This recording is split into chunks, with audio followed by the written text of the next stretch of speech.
Hello friends, today we are studying chapter number 4, class 11th, NCERT, Sociology. The chapter name is संस्कृति तथा समाजीकरण. परिचय.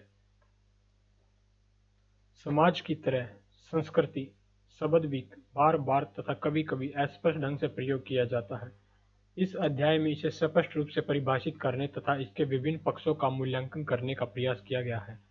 रोजमर्रा की बातों में संस्कृति कला तक सीमित है अथवा कुछ वर्गों यहाँ तक कि विदेशों की जीवन शैली की तरफ संकेत करती है. समाजशास्त्री एवं मानव विज्ञानी उन सामाजिक संदर्भों का अध्ययन करते हैं जिनमें संस्कृति विद्यमान है. वे संस्कृति को अलग से लेकर इसके विभिन्न पक्षों के बीच संबंधों को जानने का प्रयास करते हैं. जिस प्रकार से आपको अनजानी जगह या प्रदेश का पता लगाने के लिए एक मानचित्र की आवश्यकता होती है, उसी तरह से समाज में व्यवहार करने के लिए आपको संस्कृति की आवश्यकता होती है. संस्कृति एक सामान्य समझ है जिसको समाज में अन्य व्यक्तियों के साथ सामाजिक अंतःक्रिया के माध्यम से सीखा तथा विकसित किया जाता है. किसी भी समूह को आपसी सामान्य समझ इसे अन्य से अलग करती है तथा इसे एक पहचान प्रदान करती है. लेकिन संस्कृति कभी भी परिष्कृत उत्पाद नहीं होती. यह सदा परिवर्तनशील तथा विकसित होती रहती है. इसके तत्व लगातार जुड़ते, घटते, विस्तारित, संकुचित तथा पुनर्व्यवस्थित होते रहते हैं. इसके फलस्वरूप संस्कृतियां प्रकार्यात्मक इकाई के रूप में गतिशील रहती हैं. व्यक्तियों की अन्य व्यक्तियों के साथ सामान्य समझ विकसित करने तथा विभिन्न चिन्हों तथा संकेतों से वही अर्थ ग्रहण करने की क्षमता ही मानव को अन्य प्राणियों से अलग करती है. अर्थ का सर्जन सामाजिक सद्गुण है जिसे हम परिवारों, समूहों तथा समुदायों में अन्य व्यक्तियों के साथ रहकर सीखते हैं. हम परिवार के सदस्यों, मित्रों तथा साथियों के साथ विभिन्न सामाजिक परिवेशों में अंतःक्रिया द्वारा विभिन्न साधनों तथा तकनीकों के साथ साथ अभौतिक चिन्हों तथा संकेतों का प्रयोग करना सीखते हैं. इनमें से अधिकांश ज्ञान की जानकारी हमें व्यवस्थित ढंग से मौखिक रूप से या किताबों के माध्यम से प्राप्त होती है. उदाहरण के लिए दी गई अंतःक्रिया पर ध्यान दें कि कैसे शब्द तथा चेहरे के हाव भाव बातचीत में अर्थ संप्रेषित करते हैं. इसे सीखने की प्रक्रिया से हमें समाज में अपनी भूमिका तथा उत्तरदायित्वों को पूरा करने में सहायता मिलती है. आप पहले ही परिस्थिति एवं भूमिकाओं के बारे में जान चुके हैं. परिवार में हम प्रारंभिक सामाजिकरण को सीखते हैं, जबकि स्कूल एवं अन्य संस्थाओं में द्वितीयक सामाजिकरण होता है. इस बारे में हम इस अध्याय में विस्तार से चर्चा करेंगे. विविध परिवेश, विभिन्न संस्कृतियां. मनुष्य विभिन्न प्राकृतिक परिवेश जैसे पहाड़ों तथा मैदानों, जंगलों तथा स्वच्छ स्थलों, रेगिस्तानों तथा नदी, घाटियों, द्वीपों तथा मुख्य भूमि में रहते हैं. वह विभिन्न सामाजिक स्थानों जैसे कि गांवों, कस्बों तथा शहरों में भी रहते हैं. विभिन्न वातावरणों में प्राकृतिक तथा सामाजिक स्थितियों का सामना करने के लिए व्यक्ति विभिन्न नीतियां अपनाते हैं. इससे जीवन जीने के विभिन्न तरीके या संस्कृतियों का विकास होता है. भारत में तमिलनाडु तथा केरल के समुद्री किनारे के साथ साथ अंडमान तथा निकोबार द्वीप समूह के कुछ भागों को प्रभावित करने वाले 26 दिसंबर 2004 को आए सुनामी के विध्वंस के दौरान अपनाई गई सुरक्षा की तकनीकों में विषमताएं इसका प्रमाण थी. मुख्य भूमि तथा द्वीपों के लोग अपेक्षाकृत आधुनिक जीवन शैली अपना रहे हैं. इन द्वीपों के मछुआरे तथा सेवाओं कार्मिक सचेत नहीं थे तथा इन्होंने अत्यधिक विध्वंस को सहन किया और इसमें अनेक लोगों ने जान गंवाई. दूसरी ओर द्वीपों में रहने वाले आदिम जनजातियों ने, जैसे कि ओघे, जारवा, ग्रेट अंडमानी और सोपेंस, जिनकी आधुनिक विज्ञान तथा तकनीक तक पहुंच नहीं है, अपनी अनुभवी जानकारी के आधार पर आपदा का पूर्वानुमान लगा लिया तथा ऊंचाई वाले स्थानों पर जाकर अपना बचाव कर लिया. इससे पता चलता है कि आधुनिक विज्ञान तथा तकनीक तक पहुंचने होने से आधुनिक संस्कृति द्वीपों में रहने वाले जनजातियों की संस्कृति से बेहतर नहीं हो जाती. अतः संस्कृति की श्रेणीबद्ध नहीं किया जा सकता, परंतु प्रकृति द्वारा आरोपित दबाव को सामना करने की इनकी पर्याप्तता या अपर्याप्त योग्यता के आधार पर इन्हें जांचना जरूर जा सकता है. संस्कृति की परिभाषा. सामान्यतः संस्कृति शब्द का प्रयोग शास्त्रीय संगीत, नृत्य तथा चित्रकला में परिष्कृत रुचि का ज्ञान प्राप्त करने के संदर्भ में किया जाता है. यह परिष्कृत रुचि लोगों को असांस्कृतिक आम व्यक्तियों से अलग करने के लिए रखी गई है. जैसा कि आजकल हम देखते हैं कि हम समय चाय के स्थान पर कॉफी को प्राथमिकता देते हैं. इसके विपरीत समाजशास्त्री संस्कृति को व्यक्तियों में विभेद करने वाला साधन नहीं मानते, परंतु जीवन जीने का एक तरीका मानते हैं जिसमें समाज के सभी सदस्य भाग लेते हैं। प्रत्येक सामाजिक संस्था अपने समय की संस्कृति का विकास करती है। अंग्रेज विद्वान एडवर्ड टाइलर संस्कृति की एक पूर्व मानव विज्ञानीय परिभाषा देते हैं। संस्कृति या सभ्यता अपने व्यापक नरजातीय अर्थ में एक जटिल समग्र है, जिसमें ज्ञान, आस्था, कला, नैतिकता, कानून, प्रथा तथा मनुष्य के समाज के सदस्य के रूप में होने के फलस्वरूप प्राप्त अन्य समताएं तथा आदतें शामिल हैं। मानव विज्ञान के प्रकार्यात्मक स्कूल के संस्थापक पोलैंड के ब्रोनिस्लाव मेलिनोवस्की 1884-1942 ने पीढ़ियों के बाद लिखा, संस्कृति में उत्तराधिकार में प्राप्त कलाकृतियां, वस्तुएं, तकनीकी प्रक्रिया, विचार, आदतें तथा मूल्य शामिल हैं। किलफोर्ड ग्रिटिज ने सुझाव दिया कि हम मानवीय क्रियाओं को पुस्तक में दिए गए शब्दों की तरह देखते हैं तथा उन्हें संदेश का संप्रेषण करते हुए देखते हैं। मानव एक प्राणी है जो अपने समय के बुने हुए महत्वाकांक्षाओं के जाल में फंसा हुआ है। मैं संस्कृति को यही जाल मानता हूँ। हमारी खोज किसी आकस्मिक व्याख्या के लिए नहीं है, परंतु एक जैसी व्याख्यात्मक परिभाषा के लिए है जिसका अर्थ निकलता है। इस तरह लेस्ली वाइट ने संस्कृति को वस्तुनिष्ठ वास्तविकताओं को अर्थ देने वाले साधन के रूप में तुलनात्मक महत्व दिया है। इसके लिए उन्होंने किसी स्रोत विशेष के पानी के लोगों द्वारा पवित्र माने जाने का उदाहरण दिया है। क्या आपने मेलिनोवस्की की परिभाषा में कोई ऐसी चीज देखी है जो टाइलर की परिभाषा में नहीं है? कला के अतिरिक्त टाइलर द्वारा सूचीबद्ध की गई सभी वस्तुएं अभौतिक हैं। इसका कारण यह नहीं है कि टाइलर ने स्वयं कभी भी भौतिक संस्कृति पर ध्यान नहीं दिया। वास्तव में वह संग्रहालय के अध्यक्ष थे तथा मानव विज्ञान पर उनके अधिकांश लेख विश्व के विभिन्न समाजों की कलाकृतियों तथा औजारों की जांच पड़ताल पर आधारित हैं, जहाँ की उन्होंने कभी कोई यात्रा नहीं की। अब हम संस्कृति के बारे में उनके परिभाषा को उनके अति सूक्ष्म तथा अमूर्त आयामों पर आधारित एक प्रयास के रूप में देख सकते हैं, ताकि उनके अध्ययन में शामिल समाजों के बारे में व्यापक समझ प्राप्त की जा सके। मेलिनोवस्की प्रथम विश्व युद्ध के दौरान पश्चिमी प्रशांत महासागर के एक द्वीप पर फंस गए थे। तब उन्होंने इस बात की खोज की कि जिस समाज का आप अध्ययन कर रहे हैं वहाँ लंबी अवधि तक रहना कितना महत्वपूर्ण है। इसने आगे चलकर अक्षेत्रीय कार्य की परंपरा की स्थापना की, जिसके बारे में आप अध्याय 5 में पढ़ेंगे। मानव विज्ञानीय अध्ययनों में संस्कृति की बहु परिभाषाओं ने अल्फ्रेड क्रोबर तथा क्लाइड क्लूखोन को 1952 में एक व्यापक सर्वेक्षण culture a critical review of conception and differentiation आया के प्रकाशन में मदद की। सर्वेक्षण में दी गई विभिन्न परिभाषाओं के कुछ प्रतिदर्श ऊपर दिए गए हैं। इन परिभाषाओं की तुलना यह देखने के लिए करें कि इनमें से कौन सी परिभाषा या परिभाषाओं का समुच्चय आपको सबसे ज्यादा संतोषजनक लगता है।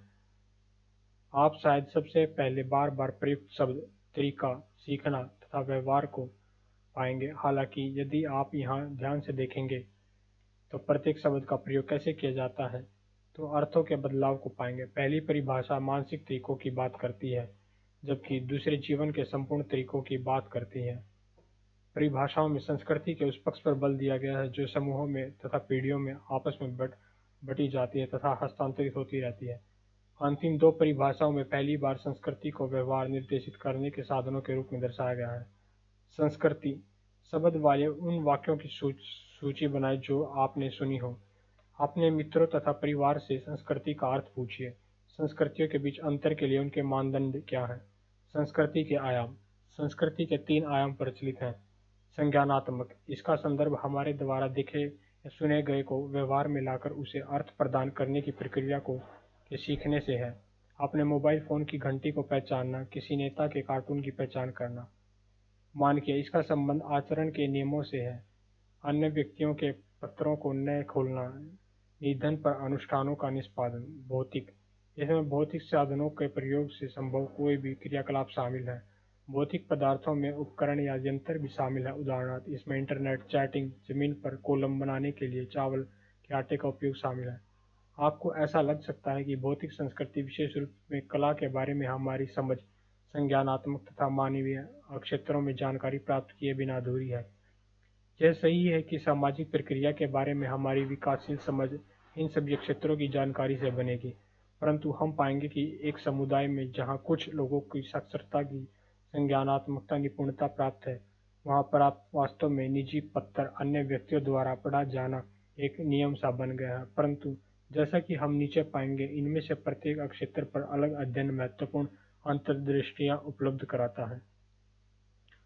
संस्कृति के संज्ञानात्मक पक्ष। किसी भी व्यक्ति द्वारा अपनी संस्कृति के संज्ञानात्मक पक्ष की पहचान इसी संस्कृति के भौतिक पक्ष वाले या सुनाई देने वाले तथा इसके मानकीय पक्ष जो कि सुसर्ग दिए गए हैं की पहचान करने की तुलना में कठिन होती है।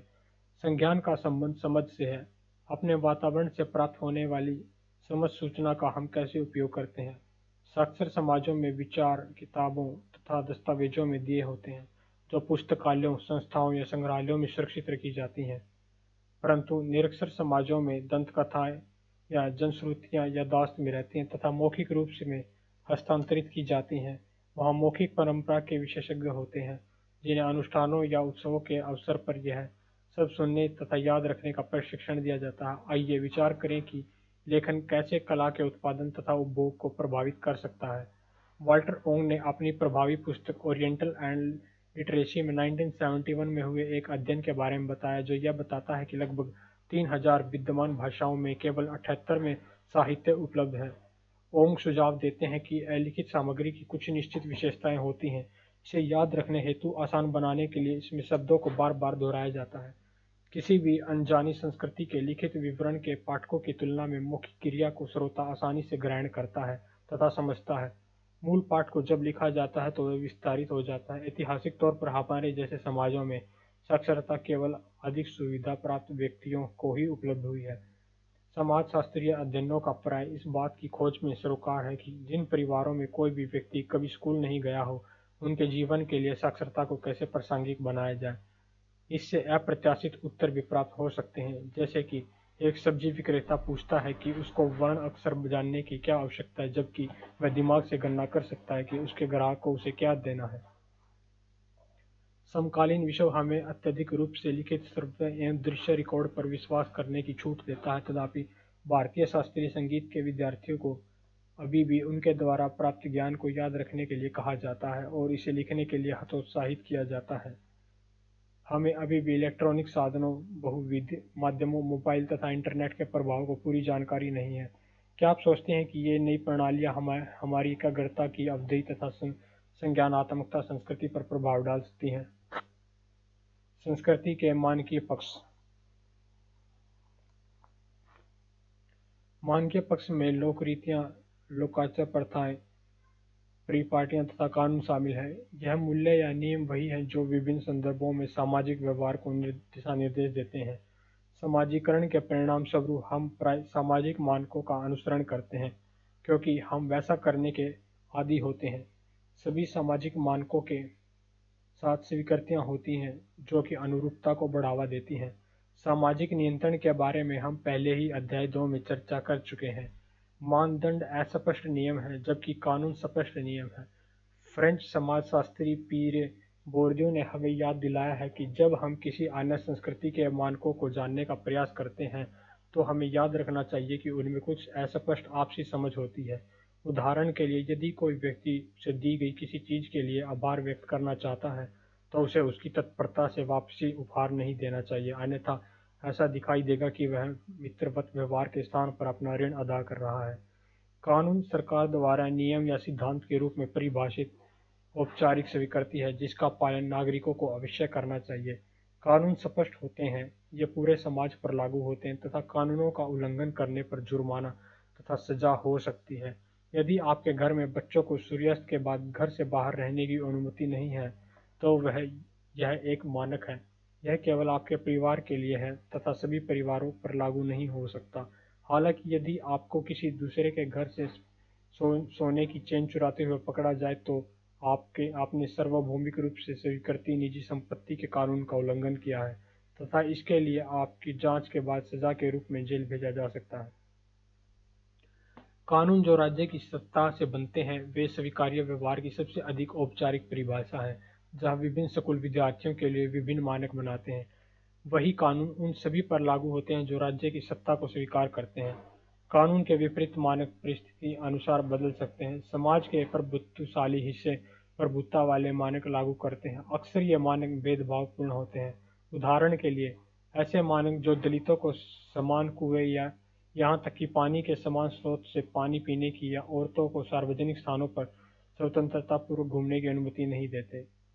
संस्कृति के भौतिक पक्ष औजारों, तकनीकों, यंत्रों, भवनों तथा यातायात के साधनों के साथ साथ उत्पादन तथा संप्रेषण के उपकरणों से संदर्भित है। नगरीय क्षेत्रों में चालित फोन, वादक यंत्रों, कारों तथा बसों, एटीएम, रेफ्रिजरेटर तथा संगणकों का दैनिक जीवन में व्यापक प्रयोग तकनीक पर निर्भरता को दर्शाता है। यहाँ तक कि ग्रामीण क्षेत्रों में ट्रांजिस्टर रेडियो का प्रयोग या उत्पादन बढ़ाने के लिए, सिंचाई के लिए, जमीन के नीचे से पानी ऊपर उठाने के लिए इलेक्ट्रॉनिक मोटर पंपों का प्रयोग तकनीकी उपकरणों को अपनाए जाने को दर्शाता है। सारांश में संस्कृति के दो सैद्धांतिक आयाम हैं, भौतिक तथा अभौतिक। जहाँ संज्ञानात्मक तथा मानकीय पक्ष अभौतिक है, वहीं भौतिक आयाम उत्पादन बढ़ाने तथा जीवन स्तर को ऊपर उठाने के लिए महत्वपूर्ण है। संस्कृति के एकीकृत कार्य हेतु भौतिक तथा अभौतिक आयामों को एकजुट होकर कार्य करना चाहिए, परंतु जब भौतिक तथा तकनीकी आयाम तेजी से बदलते हैं तो मूल्यों तथा मानकों की दृष्टि से अभौतिक पक्ष पिछड़ सकते हैं। इससे संस्कृति के पिछड़ने की स्थिति उत्पन्न हो जाती है जब अभौतिक आयाम तकनीकी विकास के साथ तालमेल बिठाने में असक्षम होते हैं। संस्कृति तथा पहचान विरासत में नहीं मिलती, अपितु यह व्यक्ति तथा समाज को इनके दूसरे व्यक्तियों के साथ संबंधों में से प्राप्त होती है। व्यक्ति को उसके द्वारा अदा की गई सामाजिक भूमिका ही पहचान प्रदान करती है।